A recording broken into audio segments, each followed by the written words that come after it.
آج حالات ایسے ہو گئے ہوں تو بچنا کتنا مشکل ہو گیا ہے، کتنا مشکل ہو گیا ہے۔ ایک ایسے مسلمان کی دکان پر اس نے دیکھا، یہ بڑا بوال بھی ہوا تھا، بہت کچھ ہوا، لیکن میرے عزیزو اس کا علاج کیا ہے؟ کیا آپ سارے کے سارے مل کر کے ایسی جگہوں سے ان تمام چیزوں کو ہٹانے کی مانگ کریں گے کہ تم یہ نہیں بیچ سکتے، تم یہ نہیں؟ میرے عزیزو یہ دنیا اب الگ لیول پر چل رہی ہے، تمہارے مظاہرے، تمہارے پروٹیسٹ سے کوئی چیز بدلتی نہیں، تم اپنی زبان کے خلاف پروٹیسٹ کرو۔ اس کو جو ہم نے لذتیں دی تھی، وجہ یہ ہے کہ میں گیا کیوں وہاں پر، یہ زبان مجھے وہاں تک لے گئی کہ مجھے یہی کھانا ہے، تو تم وہاں تک پہنچے۔ اس زبان کو ان تمام لذتوں سے عاری کر دو، نکال دو۔ اور رمضان اسی کے لیے خاص طور پر مہمان بن کر کے آیا ہے۔ میرے عزیزو دو شہوتیں میں نے زبان کی بتائی، ایک شہوت اس کی کھانے پینے کی ہے اور ایک شہوت اس کی بولنے کی ہے۔ بولنے کی بھی ایک شہوت ہے، یہ ایسا نہیں ہے کہ یہ زبان خود بخود ایسی کچھ بک چلی جائے گی، اس کی بھی ایک شہوت ہے۔ کچھ لوگوں کو ہنسانے کے لیے جھوٹی چیزیں گڑ لیتے ہیں، کہا یہ شہوت ہے زبان کی۔ وہ اپنے آپ کو بڑا بنانے کے لیے لوگوں کے درمیان جھوٹی باتیں پھیلایا، اور وہ اتنا ہی بڑا گنہگار ہے۔ جھوٹ بولنے کا جو گناہ ہے، لوگ زبان کے ذریعے سے جو دوسروں کی بیک بائٹنگ کرتے ہیں، غیبت کرتے ہیں، اس کو ہلکے میں لیتے ہیں۔ بسا اوقات کہا گیا ہے الغیبت اشد من الزنا، غیبت جو ہے نا یہ زنا سے بھی بڑھ جاتا ہے، اس سے کئی چیزیں تباہ و برباد ہوتی ہیں۔ اور حضور پاک صلی اللہ علیہ وسلم کی حدیث ہے النمام لا يدخل الجنہ، نمام کہتے ہیں چغل خور کو، کہا کہ اس کی بات اس تک جا کر پہنچانے والا، اس کی بات اس تک لا کر کے پہنچانے والا، حضور فرماتے ہیں وہ جنت کی خوشبو بھی نہیں سونگھ سکتا، وہ جنت میں نہیں جائے گا۔ اور ایسے کتنے لوگوں کی عادتیں ہیں، مخبر لوگ کیا کرتے ہیں، یہ ٹپر لوگ کیا کرتے ہیں، سب یہاں کی خبریں ادھر دینے کا، ادھر کی خبریں ادھر لانا ہے، 100-500 کے لیے وہ اپنا ایمان بیچتے ہیں، اور وہ جنت کی خوشبو سے بھی محروم ہو جاتے ہیں۔ اور خاص طور پر کچھ لوگ اس کو اپنا آج کا ایک سٹیٹس بنا چکے ہیں کہ ہمارا مقام پولیس کے سامنے بڑا ہوگا، ہمارا مقام ڈپارٹمنٹ کے سامنے بڑا ہوگا، کیونکہ ہم قوم کی کچھ باتیں لے جا کر رکھیں گے، جاسوسی کریں گے، اس کی خبر لے جا کر کے پہنچائیں گے۔ چغل خوری کو اللہ کے رسول صلی اللہ علیہ وسلم نے کتنی سختی سے منع فرمایا کہ وہ جنت کی خوشبو نہیں سونگھ سکتا۔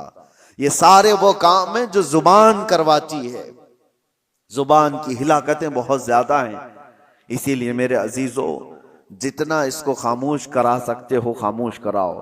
اس کا دوسرا علاج میں آپ کو بتا کر جاتا ہوں۔ امام غزالی رحمت اللہ تعالی علیہ نے فرمایا بسا اوقات کسی انسان کی زبان شیطان کا پیشاب خانہ بھی بن جاتی ہے، شیطان کی پیشاب خانہ بن جاتی ہے۔ شیطان جس پر پیشاب کرے وہ کتنی گندی جگہ ہوگی، وہ زبان بن سکتی ہے کسی کی، زبان اتنی بھی غلیظ ہو سکتی ہے۔ اس کو اگر روکا نہیں گیا، اس کو اگر کنٹرول میں نہیں رکھا گیا تو یہ شیطان کی پیشاب گاہ بنے گی، پیشاب خانہ بنے گی۔ اب اس کے علاج کے سلسلے میں آپ کو بتاؤں، سارے بزرگوں نے، اولیاء کاملین نے اس کو دھویا، اس کو پاک کیا، تو کیا کیا؟ جب اس زبان کو درود پاک کی عادت ڈال دی جائے، میرے نبی پاک صلی اللہ تعالی علیہ وسلم کی غیرت ہے کہ پھر اس زبان کی حفاظت پر اللہ فرشتوں کو لگاتا ہے۔ اب اس زبان کو بچاؤ، یہ کثرت سے نبی پاک صلی اللہ علیہ وسلم پر درود بھیجتی ہے، اللہ کا ذکر کرنے والی زبان۔ میرے عزیزو اللہ تبارک و تعالیٰ اس زبان کی حفاظت کرے گا۔ ابھی دیکھیں یہ رب تعالیٰ کا احسان ہی تو ہے، کھانے پینے سے اللہ نے ہماری زبان کو بچا کر رکھا، یہ حفاظت تو ہو رہی ہے۔ حرام تو حرام، ہم حلال بھی نہیں کھا رہے ہیں، دن بھر حلال چیزیں بھی نہیں کھا رہے ہیں، اللہ نے اس کو روک کر رکھا ہے۔ یہ اس کا احسان ہے، اس کا کرم ہے، جو ہمیں پرہیزگار بنانا چاہتا ہے، ہمیں تقوی دینا چاہتا ہے، تو بچا کر رکھا۔ باقی اب بولنے سے، گندگیوں سے، غیبت سے، چغلی سے، گالی سے، حرام کاریوں سے، کفر سے، شرک سے، فسق سے، یہ جو جملے نکلنے والے ہیں، اس سے روکنا اب تمہاری ذمہ داری ہے۔ اللہ نے تمہارے ہاتھ میں دیا۔ اگر ہمارا روزہ صبح سے لے کر شام تک قرآن کی اکثر تلاوت میں نکلتا، یا پھر آپ کے درود مبارکہ میں گزرتا، تو میرے عزیزو یہ زبان پھر وہ بے حیائیاں نہیں کرتی، بے حیائیاں نہیں کرتی۔ بس یہ اللہ کی توفیق کی بات ہے، اللہ کی توفیق کی بات ہے۔ مجھے آج یہ بات کرتے ہوئے یاد آتی ہے، میرے والد گرامی رحمت اللہ تعالی علیہ، ان کا معمول تھا رمضان المبارکہ میں اتنا قرآن پڑھتے تھے۔ میں خود جانتا ہوں کہ ان سے بات کرنے کے لیے کبھی کبھار آدھا ایک گھنٹہ ہمیں کمرے کے باہر انتظار کرنا پڑ جائے کہ ابھی پڑھ رہے ہیں، ابھی کہیں سٹاپ ہو تو بات کر رہے ہیں۔ سحری سے لے کر کے وہ شروع کرتے تھے تو تراویح تک ان کا ختم قرآن بھی ہوتا تھا۔ ایک ٹارگٹ بنا کر چلنا تھا کہ مجھے ایک ختم قرآن پورا کرنا ہے، ایک ختم قرآن۔ میں حافظ ہوں، 27 سال سے ہم تراویح پڑھا رہے ہیں، لیکن یہ میں جانتا ہوں کہ ایک دن میں ختم قرآن کرنے کے لیے ساری چیزیں چھوڑنا پڑے گا۔ حرام تو حرام، حلال بات چیت کرنے میں بھی وقت نہیں ملے گا۔ کنٹینیو آدمی تلاوت کرتا رہے، ادھر اٹھے، اس میں بیچ میں کتنی چیزیں ہوتی ہیں، اپنی حاجتیں ہیں، نمازوں کا وقت ہے، یا پھر تھوڑا آرام بھی کرنا ہو، یہ ساری چیزیں اگر ملا دی جائیں تو ایک دن میں ہونا بہت مشکل ہو جاتا ہے۔ اور اگر ہو تو پھر سارے کام الگ، صرف قرآن، صرف قرآن۔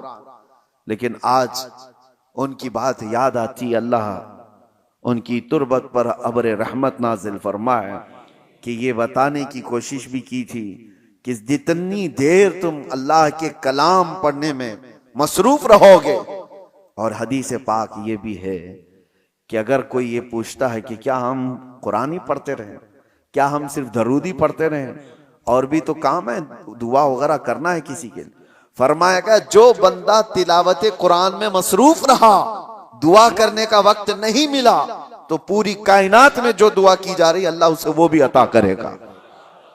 اسے دعا کرنے کا وقت نہیں ملا تو اللہ تعالیٰ اس کو وہ سب عطا کرے گا جو اس کے قلب میں ہے، اس کے دل میں ہے، مانگنا چاہتا تھا۔ کیوں نہیں مانگ سکا؟ کہ وقت نہیں ملا اسے، تلاوت کلام میں تھا۔ اسی طرح حدیث مبارکہ کی بھی متعلق بزرگوں نے فرمایا جو کثرت سے درود پڑھتا رہا تو الگ سے کوئی اور دعا کرنے کی حاجت نہیں، اس کو بیماریوں کے لیے، اپنے قرض سے نجات کے لیے، کسی کی پریشانی کے لیے دعا کرنا ضروری ہے۔ لیکن اگر دعا کرنے کا وقت نہیں ملا، کثرت سے میرے آقا کی بارگاہ میں درود پڑھنے میں مصروف رہا تو وہ درود ہی اس کی ساری دعاؤں کے لیے کافی ہو جائے گا۔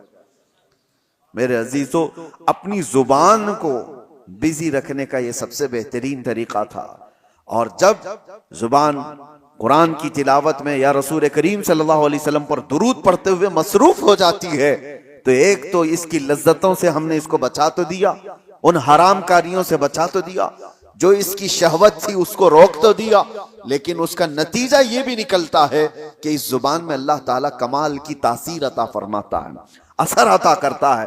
جب تم کسی کو ایک جملہ کہو گے دوسروں کے 70 جملوں سے زیادہ بھاری لگتا ہے۔ یہ زبان کا اثر ہوتا ہے کہ کسی کے ہاں گھنٹوں کوئی چیز کہی جا رہی ہو، وہ اثر نہیں کرتا، لیکن تاثیر والے کی زبان سے ایک جملہ نکلے وہ اثر کر جاتا ہے۔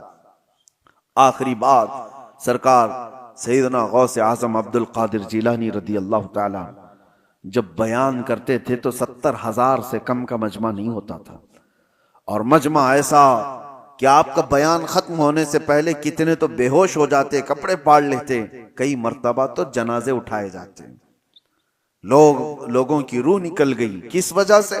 رقت ایسی طاری ہوئی، خوف خدا ایسا طاری ہو گیا، غوث پاک کے بیان کا اثر تھا۔ ایک بار آپ نے اپنے بڑے صاحبزادے حضرت عبد الجبار سے کہا کہ آج تم بیان کرو، ہم بیٹھتے ہیں۔ وہ بیان کرتے رہے، کافی دیر تک اسی طرح سناٹا رہا۔ وہ اتر آئے، کہا کہ ابا جان، وہ مجمع کے اندر دمخم نہیں دکھتا جب آپ بیان کرتے ہیں، آپ بیان فرمائیں۔ سلطان الاولیاء غوث اعظم عبد القادر جیلانی رضی اللہ تعالیٰ عنہ ممبر پر چڑھے اور چڑھتے ہی لوگوں سے خطاب کیا۔ بس آپ دیکھیں خطاب میں کیا کہا تھا۔ کہتے ہیں غوث پاک، اے لوگو، آج میرے گھر میں ایک عجیب حادثہ ہوا۔ عبد الجبار کی ماں یعنی میری بیوی میرے لیے دہی جمع کر رکھی تھی ایک مٹی کی ہانڈی میں۔ گرمیوں کے دن تھے، میری بھی کھانے کی خواہش تھی۔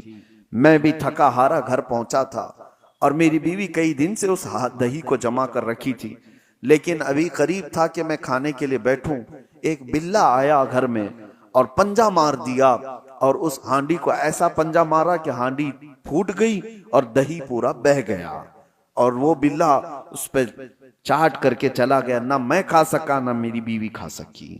اتنا کہنا تھا غوث پاک کا، لوگ دھاڑے مار کر رونے لگ گئے اور آہوازاری کرنے لگ گئے، بہت رونے لگ گئے۔ کیا تھا اس میں؟ کیا غوث پاک نے اپنے گھر کا قصہ بیان کیا، اس میں رونے کی بات کیا تھی؟ ارے دہی گر گیا، مٹکا پھوٹ گیا، اس میں کیا رونے کی بات تھی؟ میرے عزیزو، وہ اہل دل لوگ تھے، اور غوث پاک کی زبان سے نکلنے والے جملے یہ گھر کے قصے نہیں سنائے جا رہے تھے، بلکہ غوث پاک ان کو اشارے میں یہ بتا رہے تھے کہ انسان کی زندگی ایسی ہوتی ہے، مال جمع کرتا ہے جمع کرتا ہے جمع کرتا ہے، جب کھانے کا وقت آتا ہے تو ملک الموت روح نکال لیتا ہے، ملک الموت اس کی روح نکال لیتا ہے، اور کھانا ویسے اس کا جمع کیا ہوا سب پڑا رہ جاتا ہے، جیسے میرے گھر میں میرا دہی پڑا رہ گیا، ہم کھا نہ سکے۔ یہ غوث پاک آخرت کی بات یاد دلا رہے تھے اور لوگ دھاڑے مار کر رو رہے تھے۔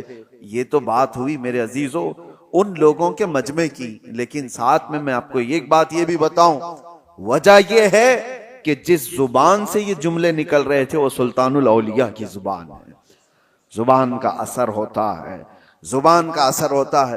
مثال کے طور پر میں آپ کو بتاؤں، بندوق کی گولی بہت اثر کرتی ہے، بہت اثر کرتی ہے۔ بندوق میں رکھ کر کے اگر مار دیا گیا تو ہو سکتا ہے کسی کی موت ہو جائے، لیکن وہی 50 گرام کی گولی اپنے ہاتھ میں لے کر کسی کو مارو، زیادہ سے زیادہ تھوڑی سی چوٹ آئے گی، کیا وہ اثر کرے گی؟ ہاتھ سے آپ مار رہے ہو کسی کو گولی لے کر کے، ایسی پھینک دیا جیسے کنکر یا پتھر کو پھینکتے ہیں، کسی کو کچھ کرے گی؟ زیادہ سے زیادہ جو اس کا وزن ہے اتنا چوٹ پہنچائے گی، کچھ نہیں ہوگا۔ گولی وہی ہے، بارود وہی ہے، لیکن وہی بندوق کی نالی میں رکھ کر کے مارو تو آدمی کی جان چلی جائے۔ یہ بات آپ کو اس لیے میں بتا رہا ہوں کہ زبان کا اثر ہوتا ہے۔ بات یہی ہے کہ عام وہ بندہ جس نے زبان کو بے حیائی میں رکھا ہے، اس کی ان باتوں کا وہ اثر نہیں ہوتا۔ ہاں، وہی ایک اللہ کے ولی کی زبان سے ایک جملہ نکل جائے، وہ ہزاروں کی دلوں میں اثر کر جاتا ہے، اثر کر جاتا ہے۔ یہی تو محبوب الہی کی بارگاہ میں ایک شخص نے آ کر کے اپنے گھر کی کمزوری اور غریبی کی شکایت کی تھی، میری بیٹی کی شادی ہے، کچھ بھی نہیں ہے میرے پاس مال، اور آپ نے کہا ٹھیک ہے جاؤ باہر سے کچھ ڈھیلے پتھر مل جائیں تو لے آؤ۔ 3 ڈھیلے لے آیا چھوٹے چھوٹے سے، آپ نے 3 بار قل هو اللہ احد پڑھا، دم کر دیا، کہا لے جائی۔ باہر جا کر دیکھتا ہے تو وہ سونا بنا ہوا، کہا اس کو بیچ لے اور اپنے گھر کی جو غربت ہے اس کو دور کر، اپنی بیٹی کی شادی کر لے۔ ظاہر سی بات ہے وہ تو 3 ٹکڑے سونے کے لے گیا، کنکریاں جو بھی تھیں، شادی ہو گئی ساری چیزیں، لیکن فارمولا تو ہاتھ میں ملا تھا، مٹی کو ڈھیلے کو سونا کیسے بنایا جاتا ہے اس نے تو سامنے کھڑے کھڑے دیکھا تھا، اور اس کے بعد گھر میں بہت بڑے بڑے ڈھیلے جمع کر لیا، بڑے بڑے پتھر لا کر کے بیٹھا، اور اس کے بعد وہی قل هو اللہ احد پڑھنا شروع کیا۔ 3 بار پڑھا، پھوک مارا، 3 بار پڑھا، پھوک مارا، وہ ڈھیلا ڈھیلا ہی، وہ پتھر ویسا ہی۔ اس نے سوچا پھر کیا پڑھا تھا انہوں نے، 1000 بار پڑھ لیا، وہ کچھ نہیں بدلا۔ دوسرے دن وہ آیا، محبوب الہی سے پوچھا کہ آپ نے اس دن مجھے جو ڈھیلے کو سونا بنا کے دیا کیا پڑھ کے دیا تھا؟ کہا قل هو اللہ احد کا سورہ 3 بار۔ کہا میں تو 1000 بار پڑھا، وہ ڈھیلے بدل ہی نہیں رہے۔ تب آپ نے فرمایا تو جس زبان سے پڑھ رہا ہے وہ اور ہے، میں جس زبان سے پڑھ رہا ہوں وہ اور ہے۔ زبان کا اثر ہوتا ہے میرے عزیزو۔ اس زبان کو جب لذتوں سے بندہ بچا لیتا ہے، اللہ اس زبان میں وہ اثر عطا کرتا ہے کہ جب بندہ پھر کسی کو کہے تو دل میں پار ہو جائے۔ اور جب بندہ اللہ کی بارگاہ میں بھی عرض کرے تو اللہ اس کی زبان کی بھی لاج رکھتا ہے، اس کی زبان کو بے وزن ہونے نہیں دیتا۔ بس اب یہ رمضان سب سے بہترین موسم ہے، اس زبان کو پاک کر لو، کھانے پینے کی لذتوں سے بھی اور بے حیائیوں کی بھی لذتوں سے۔ جب یہ زبان پاک ہو جائے تو اپنے اس زبان کو عادت ڈال لو میرے مصطفیٰ کریم کی بارگاہ میں کثرت سے درود بھیجنے کی۔ اور ایک بات میں بتا کر رخصت ہوتا ہوں، حضرت سیدنا سلیمان جزولی رحمۃ اللہ تعالی علیہ بہت پائے کے بزرگ ہیں جنہوں نے دلائل الخیرات شریف لکھی ہے۔ دلائل الخیرات درودوں کے مجموعے کا ایک ایسا حصہ پوری دنیا میں آج مشہور ہے، جتنے درود تھے سب کو انہوں نے جمع کیا، اور دلائل الخیرات پڑھ پڑھ کر کے کتنے وہ لوگ ہیں جن کو اللہ نے ولایت عطا فرمائی، اللہ کے ولی بن گئے۔ اس کو لکھنے والے سلیمان جزولی، کیوں لکھا انہوں نے؟ وہ بتاتے ہیں ایک بار سفر میں تھے اور راستے میں شام ہو گئی، عصر ہم نے نہیں پڑھی تھی، قریب دیکھا تو ایک کنواں تھا، کنویں سے پانی نکالنے کی کوئی چیز ہے نہیں اور ہمیں وضو کرنا ہے اور عصر کا وقت جا رہا ہے، سورج ڈوبنے کو ہے۔ دیکھا ایک چھوٹی سی بچی قریب میں آ رہی تھی، تو انہوں نے سوچا گھر وغیرہ ہوگا اس کا، جلدی سے اس بچی کو بلایا، 10-11 سال کی بچی، اس سے کہا بیٹی کوئی پانی نکالنے کے لیے کنویں سے چیز تمہارے یہاں سے مل جائے تو لے آؤ تاکہ ہم پانی نکالیں اور وضو کریں، نماز پڑھیں۔ اس بچی نے کہا اچھا اتنا ہی کرنا ہے آپ کو؟ تو وہ قریب آئی، کچھ پڑھا اور کنویں میں تھوک دیتی، جیسے ہی اس کا کنویں میں تھوکنا تھا کہ پانی جوش مارتا ہوا اوپر آ گیا، کنویں کا پانی اوپر آیا۔ سلیمان جزولی کہتے ہیں ہم نے وضو کر لیا، دیکھا کہ اس لڑکی کی یہ کرامت، اور اس سے ہم نے کہا اللہ کی قسم دیتا ہوں بیٹی رک جانا، نماز پڑھ لینے دے، ہماری عصر قضا نہ ہو جائے۔ عصر کی نماز پڑھنے کے بعد اس بچی سے آپ پوچھتے ہیں بتا تو صحیح کیا پڑھ کر کے تو نے اس کنویں کو اس طرح کا حکم دیا؟ اس لڑکی نے کہا کچھ بھی نہیں، ایک بار درود پڑھا تھا، ایک بار درود پڑھا تھا۔ کہا ایک بار درود پڑھا اور کنویں کا پانی جوش مار کر باہر آیا؟ اس بچی نے کہا بات در حقیقت یہ ہے کہ میرے والد نے ہمیں تربیت ایسی کی، کبھی ہم نے اپنی زبان پر حرام غذا کو لگنے نہیں دیا اور کبھی حرام جملہ زبان سے نکالا نہیں۔ پھر درود پاک پڑھا تو اللہ نے اس میں یہ اثر عطا فرمایا۔ اس کے بعد آپ نے پورے درودوں کا مجموعہ لکھا تھا۔ اسی لیے میرے عزیزو زبان کو بچاؤ، اس کی ہلاکتیں بہت بڑی ہیں، جب یہ ہلاک کرتی ہے آدمی کو تو کافر بنا کر چھوڑتی ہے۔ یہی زبان کے جملے ہیں جو انسان کو اسلام سے خارج کر دیتے ہیں، ایمان سے۔ یہ گانے گاتے تھے نوجوان، ان کو لگتا ہے انٹرٹینمنٹ ہے، اس میں کتنے ایسے اشعار ہیں پڑھتے ہی آدمی کافر ہو جاتا ہے۔ خدا کے خلاف گانوں کے ذریعے سے تمہاری زبان پر لگا دیے گئے کہ بندہ وہ گنگنا رہا ہے اور کافر ہو گیا۔ کون کافر بنایا؟ تمہاری زبان۔ قیامت کے دن یہ جہنم میں لے کر کے اگر گئی تو پھر آپ پچھتانے کے علاوہ کچھ نہیں ہوگا۔